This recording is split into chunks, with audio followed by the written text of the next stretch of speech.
This episode is brought to you by NFL Sunday Ticket on YouTube TV. There's plenty to be thankful for.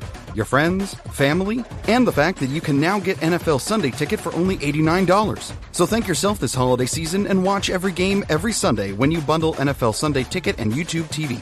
Sign up now at youtube.com/Sunday Ticket.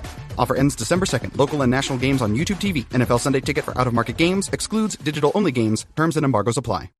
Being a marketer's no sweat. You just have to manage dozens of channels, launch hundreds of campaigns, score thousands of leads, and... okay, fine. It's a lot of sweat. Unless you have HubSpot's AI-powered marketing tools to help you do all that and more. Get started at HubSpot.com/marketers. Hey, it's Bill Simmons from the Bill Simmons Podcast here to tell you about Michelob Ultra Courtside. It's getting fans closer to the NBA with a chance to win prizes like courtside seats, a trip to All-Star Weekend, and much more. Check it out at MichelobUltra.com/courtside. Michelob Ultra Superior Access, Courtside 24-25 sweepstakes, no purchase necessary. Open to U.S. residents 21 and up. Begins on October 1st, 2024. Ends July 1st, 2025. Multiple entry periods. Visit MichelobUltra.com/courtside for free entry deadlines, and official rules. Message and data rates may apply. Void where prohibited.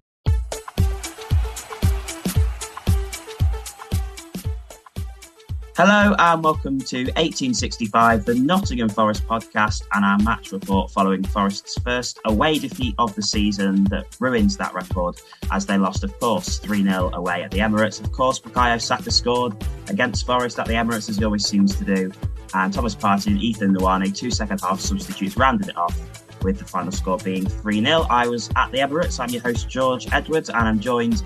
we've got a guest contributor today, joined by the legend from podcast Over The Trent. I've been on there a few times and Stephen's appeared as well. It's Dom. How are you, Dom? I'm very happy to be here. You guys, whenever you guys come on the podcast, you get good numbers to listen. So I'm hoping I'm going to bring some of the audience over, but you guys have always been fantastic to me. So I'd love to be on here. It's a shame we're talking about such a rubbish result, George, isn't it? Yes, exactly, mate. Well, I'll let you kick things off before I give my thoughts. What were your overall thoughts coming away from the game? I think that's the best way to put it. Just a sigh of disappointment. It started at 2:00 when we saw the team news: no Wood, no Morgan Gibbs-White, no Elliot Anderson, and you're thinking, "Hang on, what's going to happen here?" And it turned out exactly like Forest of old. Really, the defence was not great.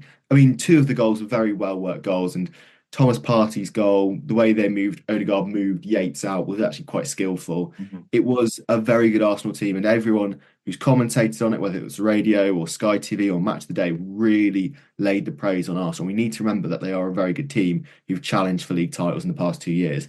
We are, coming from two disappointing years in the Premier League, surviving by the skin of our teeth.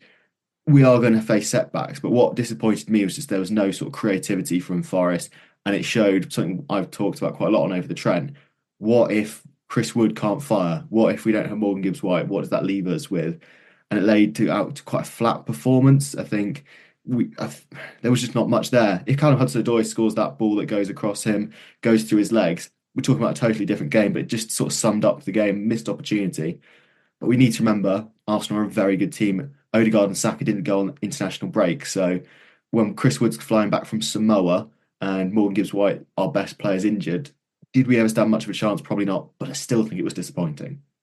Yeah, no, I definitely agree with that. I think when you go away to a side like Arsenal, Forest have proved it when we went to Liverpool. I think everything has to go right. You've got to catch them on a bad day, and then you've got to have 9 out of 10 performances all over the pitch. And unfortunately, it was the other way around. Saka and Odegaard were, especially Odegaard, he just ran the show. Forest couldn't get near him. And without Anderson, without Gibbs-White, it was always going to be a struggle to create chances to impose themselves in the game. And in the end, I don't think it's time to be disappointed, or, you can be disappointed in the performance, but we've got to have perspective. We're still 7th, and you still take that every day of the week. So let's look at the team news that you mentioned, Dom. There was 2 changes from the Newcastle game. Chris Wood out due to being rested, and Morgan Gibbs-White, as we mentioned, out through a knock, replaced by Ward-Prowse and Nwaneri. So we had Sells in goal, Aina, Murillo, Milenkovic and Moreno at the back 4, with Ward-Prowse, Yates, Dominguez midfield, and then Hudson-Odoi, Nwaneri and Elanga at the front 3. Now, yeah, there was big question marks when everybody saw the team. Where's Anderson? Where's Gibbs-White?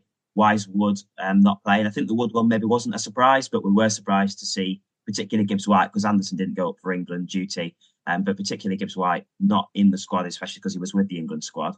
So from what Nuno had at his disposal and could have picked on, you would probably say that was Nuno's strongest squad. Do you agree? Yes, and that's slightly worrying. I think Yeah. if that's the way to look at it, Taiwo has been a fantastic servant for us for 2 years, and suddenly, after an electric start to last season and a bit of a burst mid-season, it's sort of dried up for the big man, and that's a bit worrying. That is a bit worrying, and we've had quite a few strikers come in behind him and not really had a chance. So obviously, we selected Taiwo because he was meant to sort of match the physicality of the Arsenal centre backs. But why are we trying to match them? Why not try something a little bit different? And I can understand going like for like, he's probably more like Chris Wood than any of our other strikers. But I just thought maybe that could have been something to try. But I've got to say, I've been quite critical of Alanga. He played really well that first 45 Mhm. minutes. That was really impressive. But Ward-Prowse Yeah. really didn't deliver on the free kick options we had. Only one corner, so we can't really blame him for that. But it was really evident that there was no continuity between defence to midfield to attack. And looking back at the Chris Hughton days, I'm nowhere near saying it was that bad, but it was the I hope same not. problem. We'd lost 10-0 if it was the Chris Hughton days. But there was no sort of connection between Yeah. the big man up front, which was probably Lewis Graban, and there was, oh, I can't remember his name. I think it's Guerrero we had for about 6 months. There was no connection between that, Knockhart, and it was just so unflowing and so clunky, almost like watching Lego like be built. And that was watching Forest today. There was no fluidity to it. I just worry if Morgan Gibbs-White, his ankle injury flares up again and again, and Elliot Anderson could be out for some time. We don't know. Where is that creativity going to come from? Because Ward-Prowse didn't look fit, and he looked a bit old. And I understand that West Ham got rid of him and sent us on loan, and they didn't expect us to be this good. But still, even at that level, I wouldn't be delighted with that performance. I do worry about Taiwo, and I worry about if Morgan Gibbs-White and Elliot Anderson are both out. Taiwo, we know he can get on hot runs of form, and he's been so good against Arsenal. I think it's 3-3 for the big man. But we just didn't strike whilst the arm was up. We didn't take our one chance, and if that goes in, we can defend. But the defending as well, the amount of space some of them have, but we are facing Odegaard. It's one of those. Every time I think we weren't very good, you remember A year ago. we're playing a very good team, and they exploited us. So I think we have to take accountability that that team selection is affected by injuries and international call-ups. And when Saka and Odegaard haven't played for 2 weeks and really fresh, fit, and ready to go, they took full advantage of us. But our depth is slightly showing we're out of position a little bit, being above Arsenal before that game kicked off. Yeah.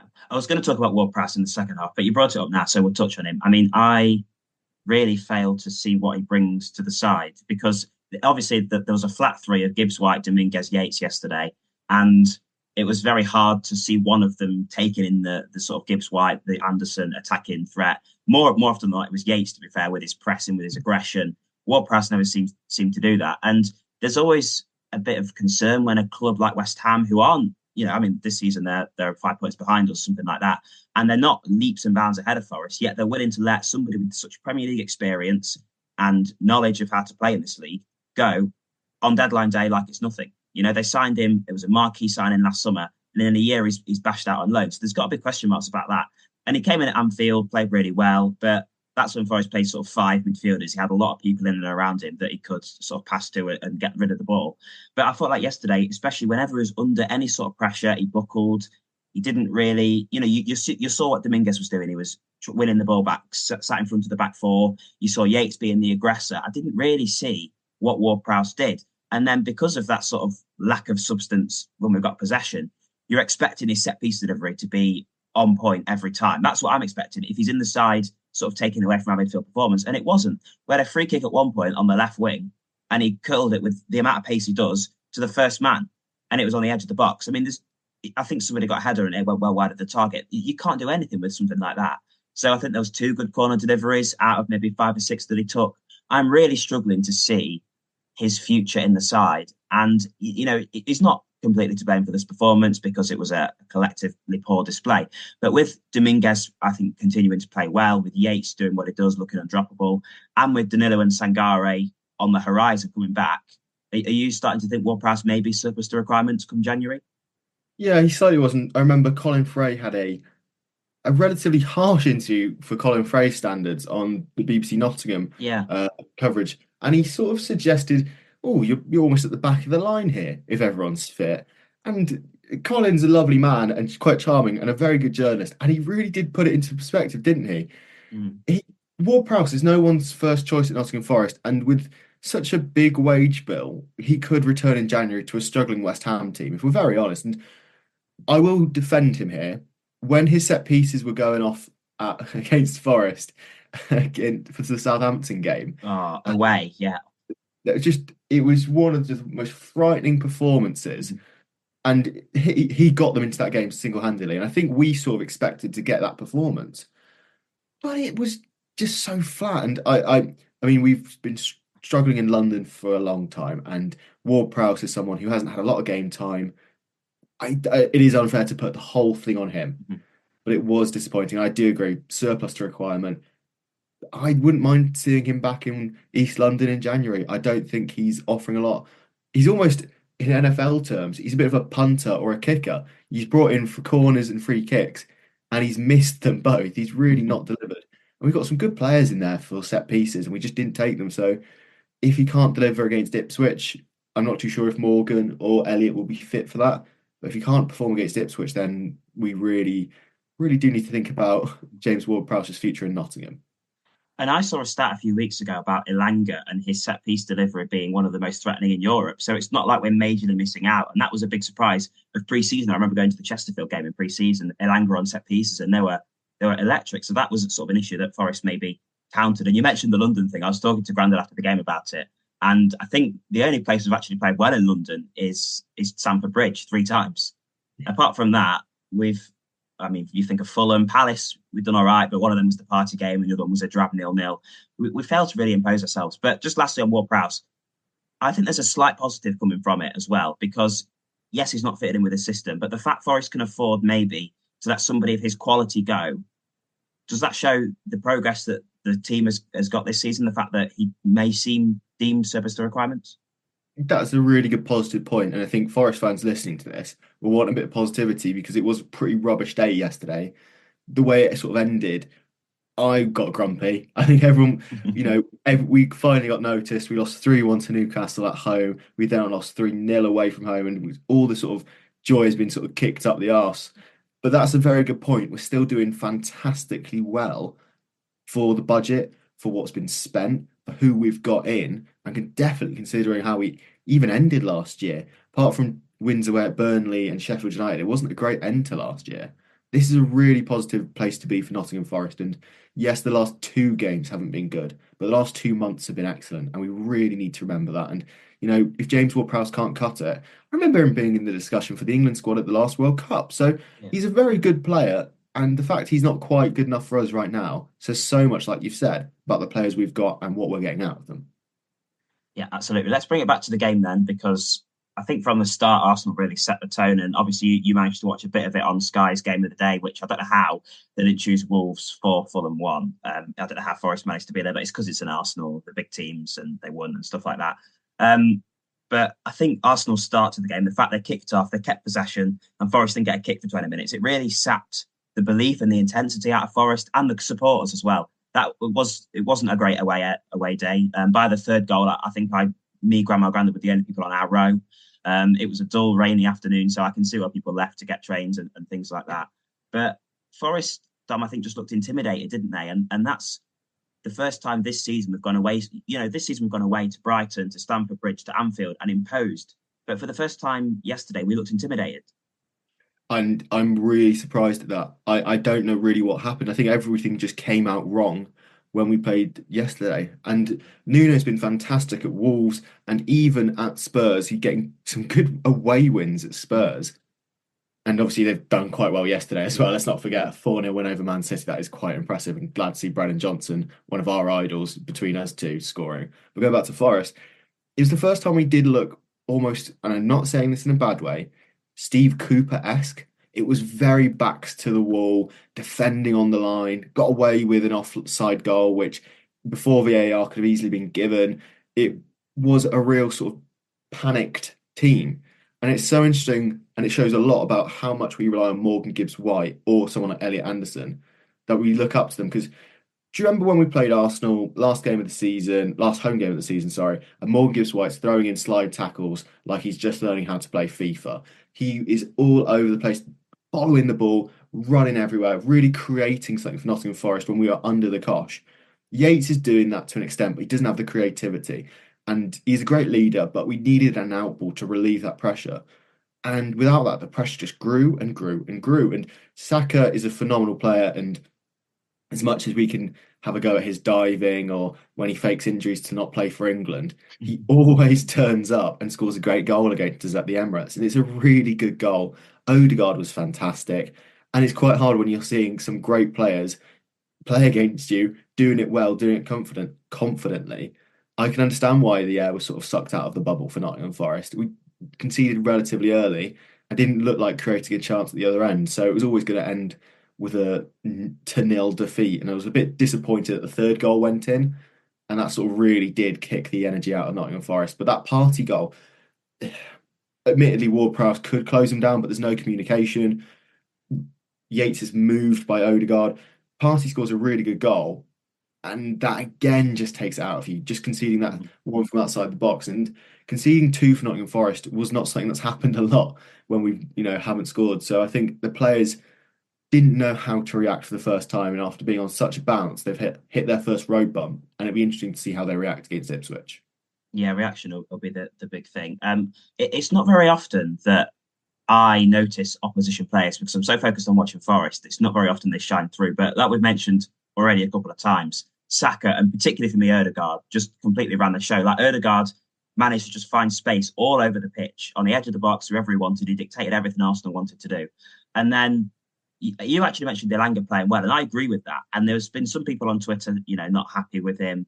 But I think defensively, he's not a fullback, so he's not going to know completely how to defend. But he always helps Aina coming back. The thing that I have said a lot about Callum Hudson-Odoi is that very rarely does he support defensively, okay? And you've got Bukayo Saka, who Alex Moreno, for me, did a decent job against Saka. There is very few fullbacks in world football that will stop Bukayo Saka every single time. I reckon 60-40 in favour of Moreno. He managed to stop Saka doing what he was trying to do. That's a very good rate. But Hudson-Odoi, time and time again, not just in this game, but throughout the season, is just not there supporting. And when he's there on his own, or when you've got to have Yates or Dominguez flying in sort of to help because there's nobody there, it's always going to be a difficult task to stop somebody like Saka. And look, what Callum does in a sort of attacking capacity, he's possibly our most threatening winger. He does something that very few people in the Premier League can do.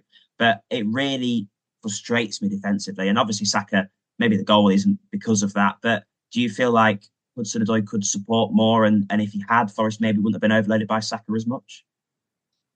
Yes, I do agree. But I think if you look at the goals, the first two especially, and we can sort of write off the third as just the lads look knackered, and not very fit. But Callum Hudson-Odoi, it doesn't matter how those goals went in, he rarely tracks back, and he's something that's quite consistent. And if we're trying to defend as a unit, which we really have to against teams like Arsenal and Man City and Liverpool, everyone has got to be in the right position at the right time.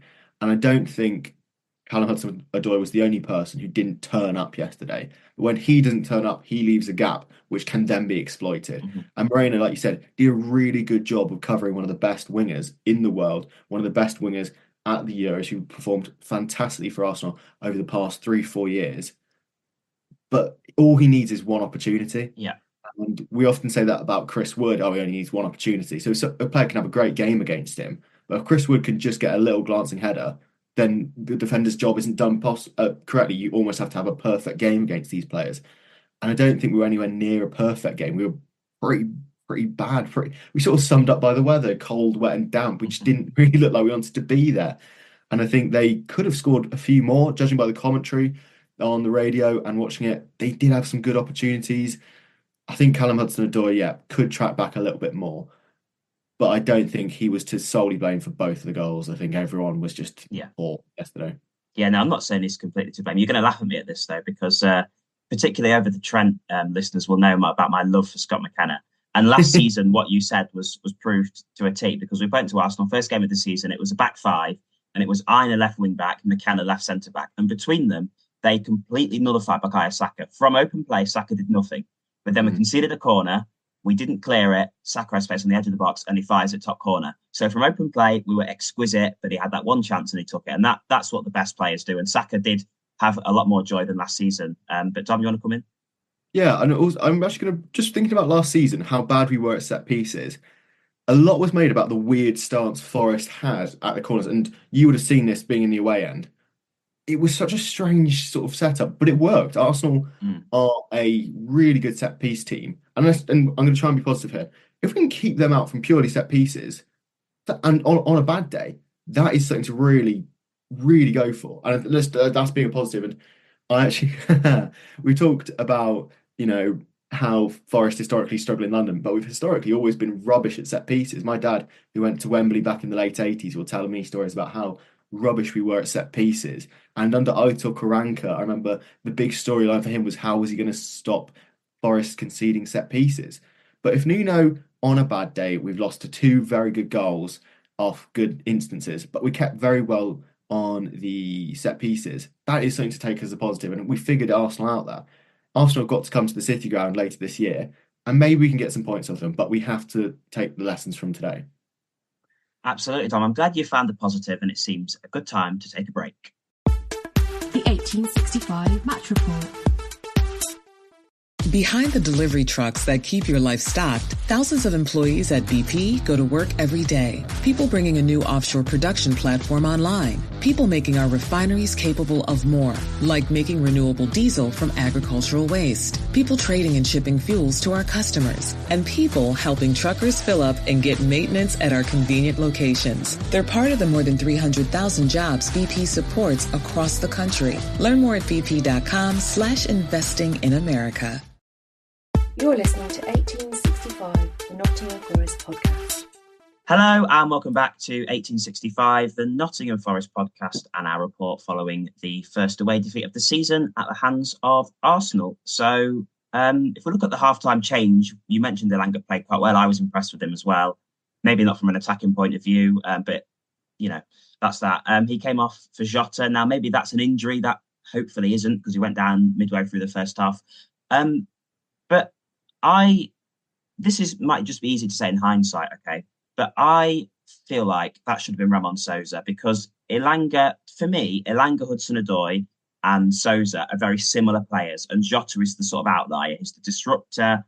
He's very good to bring on if you're winning a game or sort of drawing. But to claw you back into a game, I feel like, particularly against Arsenal, where you don't have much space, his control is often off it a bit. He's a bit rash. He's a bit erratic. And that's sometimes what you need. But for me, that should have been Sousa. Do you agree with Jota, or would you put Sousa on as well? And it is easy to say in hindsight, Dom, and I'm not new. Yeah, it is. And Jota is someone who can create bookings for the opposition, and they were on 2 or 3 bookings in the defensive area. So I can understand if they were trying to cause problems for the most red-carded team in the Premier League. I can understand that, but that's the only real backing I can really put in for Jota. I think Sousa is someone who's really impressed me when he's come on. And could he have maybe come on for Taiwo? Maybe, and just mixed up, because Taiwo was anonymous, if we're really honest. I think, from what I understand, the Elanga situation is a bit of an injury. We're yet to find out how long that's going to be. But I don't think anyone, if they came on, would have changed it, because there was just no fluidity. I probably agree Sousa was a more like for like, and Elanga did create problems down that right wing. So it was a strange substitution on match for matchness. But what is really worrying for me is that we're just starting to see injuries just crop in a little bit now, and we've got a really busy December. I can't remember how many games it is, but I think it's more than 5 or 6. Yeah. And if Elanga, Morgan Gibbs-White, Elliot Anderson are not there, we could be in real trouble. And I'm not saying we're going to get anywhere near relegation, but it could be a very long festive period for the Reds. Yeah, definitely. Let's talk about Taiwo then, because I think, there's a lot of love for him. When he's at the starting lineup in the concourse, everyone's singing his name, and everybody was sort of smiling that he was back in the squad. But people were a bit sceptical because he's not Chris Wood. He's not in the form that Chris Wood's in. Doesn't have the confidence that Chris Wood has. And I think there's a lot of unfair criticism at the minute for Taiwo, because he often comes on with 5 minutes to spare. or in this situation, remember the Fulham game? Him and Wood played up front, and they both looked as bad as each other because there was no Anderson, no Gibbs-White. Well, Anderson was on the wing. There was no creativity. And Awoniyi was put in a very similar position. Now, and I understand the selection. You think to last season, the goal that we scored at the City ground, which was Awoniyi off the bench, bodying Saliba like he wasn't there and slapping it into the bottom corner. Now, if that's something he could have replicated, then fair enough. But because there was nothing through the middle, Forest countlessly launched it up to Awoniyi. And I think he did all right against Saliba. He's never going to win every ball, but he did all right. But there's nobody, when he wins the ball, for him to pass to. Whereas Gibbs-White would have been 10 yards next to him, 5 yards next to him. He wins the ball, he's got nowhere to go. And then 3 Arsenal players snatch the ball back and they win it back. And it was just relinquishing pressure so much. And Forest played slightly better when Wood came on. But I think that was more the fact that we were 2-0 down. Hudson-Odoi, we were then sort of firing it to Hudson-Odoi with every second pass. And we had a 5-minute spell where he got 3 or 4 good crosses in. Wood had one header across goal that wasn't put in. We obviously scored the offside goal as well. But I really struggled to see what Awoniyi could have done more and what, had Wood started, he would have done differently to Taiwo. So do you think there would have been much of a difference had Wood started instead of Taiwo? I'm just going to flip the situation. So when Taiwo was God's gift to Forest fans and Chris Wood was almost the devil, yeah, the whole thing was we're playing Chris Wood in a Taiwo Awoniyi front three. And now we're playing Taiwo Awoniyi in a Chris Wood front three. They're two different players. Yes, they're both big. Yes, they're both physical. But the way they play, the way they're confident with their feet is different. The way they react to other players. The fact Taiwo's not being supported, as you've really well highlighted, is going to make that job impossible. It really makes it hard for anyone if you're not supported in that position, especially against a really good back line. I think we forget that we were playing a very good team. Yes, they've been pretty poor, but they're still in the Champions League. They've got some really world-class players there. And Taiwo can't do everything. Like, I think we need to remember that. And it's his first game. When was the last time he started in the Premier League? It was Fulham, I think, wasn't it? And I think that's the only one. Yeah, and that says it all. That says it all. It's very harsh to put to expect Chris Wood levels of success on someone who's rusty, who has been injury prone, and not being supported. And I really feel for him, and I hope he gets a goal because Taiwo, like you said, there's so much love for him. But obviously Forest fans are going to blame anyone after a performance like that.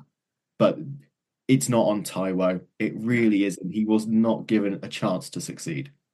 And he's a player that, you remember that sort of spell where he scored 8 goals in 8 games or something. He's a player that scores one and then just keeps scoring. So if he gets that back in, if he gets that support, I'm sure that could come back. That party goal that you mentioned, I want to just zoom in on it a little bit because Forest just looks stretched. And every ball that Arsenal sort of flung, and I know it sort of was cut back to him, but every ball that went towards the edge of the box, Arsenal were there.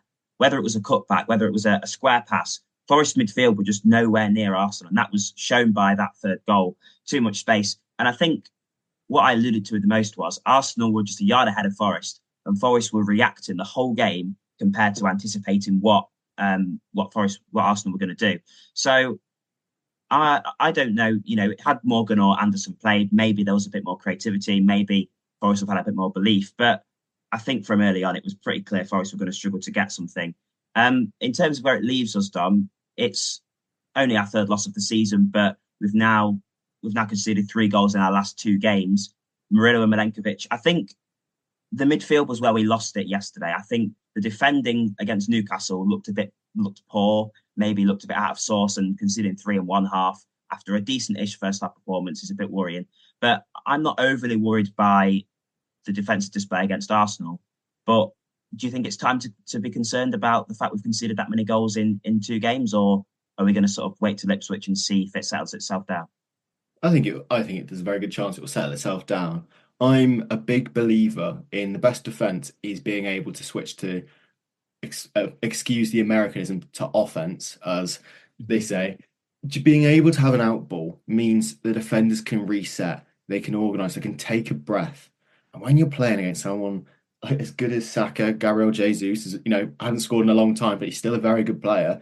Odegaard, Trossard, all really good players. You sometimes need a breath. And Milenkovic and Murillo have been fantastic, but I think because they were sort of pinned back so much, Murillo is usually there cutting out those balls because he's confident. He can rely on Milenkovic behind him, and that stopped quite a lot of attacks in its sort of early to late stages. because he's stopping the pass. He's being allowed to be a little bit more adventurous, but he seemed very sort of almost holding hands, if you will, with Milenkovic, always in a line. Whereas when defending before, it's sort of been almost like a diamond, with Milenkovic further back, then two fullbacks, and Murillo just in front. And I think that really did create those opportunities for the goals like Partey, where there's a lot of space on the edge of the box. I think Yates struggled against Odegaard, but that's okay. Odegaard's fantastic. He got pulled one way, pulled another, and there was some great bits of skill from the opposition. We need to remember that as well.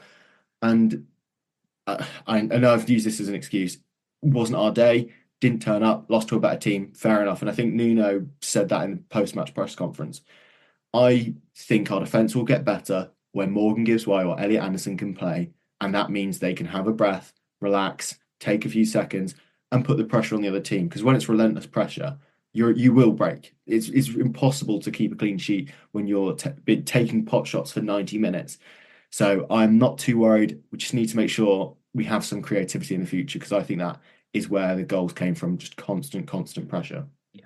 Yeah. The worry is that we've showed that performance away at the Emirates, and our next two away games are away at the Etihad, away at Old Trafford. That's the worry. But that also makes Ipswich so important. Let's just pause it there. Let's pause it there, George. Are you going to say City are out of form now? No, they've lost 5 in a row. Let's be positive. What we need to do is get Agent Brennan back, get him to score again. Yes, we've got a difficult run, but I looked at that big 6 or 7 game stretch we've got, and there's lots of reasons to be negative. We're playing 3 Aston Villa, Man City, Man United, all quite good teams on paper. Man City are on a historically bad run of form. We don't know how Ruben Amorim's going to set up at Man United, and we also know Aston Villa are in a real bad spot right now. So we can, if we get a win against Ipswich, get some form going, we can get Morgan Gibbs-White, Elliot Anderson back rolling, we could easily get a few draws away at some really difficult places. We could also go and win at one of those places, dare we even say, because we've got a very good manager. Chris Wood isn't injured. He was just jet lagged from flying back from Samoa, and that will create options. I'm not worried going into December. Let's be positive. We're doing really well this season. We're not fighting for our lives, and I think that allows us to be a bit more positive going forward. We're not always one eye over our shoulder. We can go to Man City and have a pot shot, have a bit of a free hit. We're not going to lose 6-0 like we did under Steve Cooper. And the last time we went there, we had quite a competitive 2-0 game against Pep. So let's be a bit positive. Let's go for it. I'm not fearful of the games coming up, and I think people listening to Over the Trent and this will be like, hang on, why is Dom being positive? Because we can go to these places. We've been to Anfield. Let's be positive. Let's really be positive, because we will have Chris Wood back. I'm confident we'll have Elliot Anderson or Morgan Gibbs-White back. Callum Hudson-Odoi, all he needs is one shot. Elanga is a fantastic pace merchant and a great deliverer of set pieces. So we can easily get a 1-0 win. Nuno has time to sort this out. He's almost got 2 weeks before that game against Man City. Now we can start practicing, reviewing, go beat Ipswich, need to get the job done there. But we can do very well at those games. I'm not worried. I'm trying to convince myself it's going to be okay. George, it's going to be okay.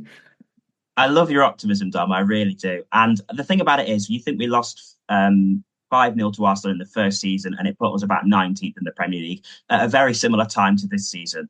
This year, we've lost 3-0 and it puts us 7th. So that's perspective, that's progress. Before we go, Dom, you're a newbie to the podcast. We've loved having you. Let's just do some quick fire questions so the listeners can get to know you a bit more. Firstly, your player of the season, in a word, this year. Chris Wood. Your favourite all-time Forest player? Joe Lolly. Oh, love it. Your favourite ever Forest kit? Oh, I know you like your kits, Dom. That's mean. Okay, I will go for the 21-22 home kit. That's just the perfect home kit. Yeah, your best ever live goal? Oh, Jack Colback against West Brom against Steve Bruce's West Brom. As a ginger, that was representation at the highest level. And where are Forest going to finish this season? Based on your optimistic sprawl there, I'm expecting at least top 6. I think second is obviously where we're going to finish. Man City are done. Arsenal are going to fade away. No, honestly, I'm going to say if we finish 7th, where we are now, that is a superb season. So I'm gonna say 7th. Why not? Let's be positive. Let's actually have a bit of hope. Go on. Let's say 7th, and we might even have a run in the FA Cup. Love that, Dom. Well, thanks for joining me, Dom. Before we go, do you want to tell everybody where we can find your podcast and find you? Over the Trent pod on Instagram and Over the Trent on Apple and Spotify podcasts, and DomAllinSportsJournalist.com for some more wider articles. George, thank you so much for having me on. Really appreciate it. So thank you very much. Yeah, thanks, Dom. I'm sure it will be not be your last appearance. We've really enjoyed having you on. So, thank you, everybody, for listening as well. Hopefully you're not too bogged down by the defeat. Forest will definitely be back, as Dom has been saying. You can find all the links to the social media and where to listen to the podcast at the words 1865.football. We'll be back later on in the week with the Friday 5 with the women's show, and then next weekend with the match report following Ipswich, which hopefully will be a positive one. Thanks for listening. Have a good week, and come on, you Reds. You Reds!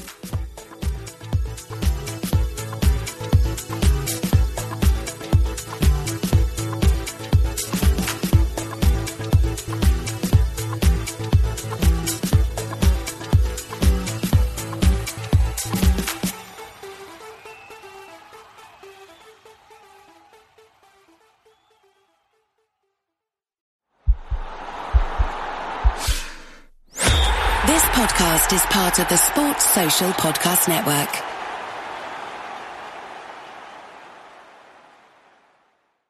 People buy all sorts of things with Visa. What people buy is their business. But protecting every transaction, that's Visa's business. That's why Visa checks over 500 data points on transactions to help stop fraud before it happens. Over the last 5 years, Visa has invested $11 billion into fraud prevention and network security technology. And last year, Visa prevented more than $40 billion in attempted fraud. What you buy is your business.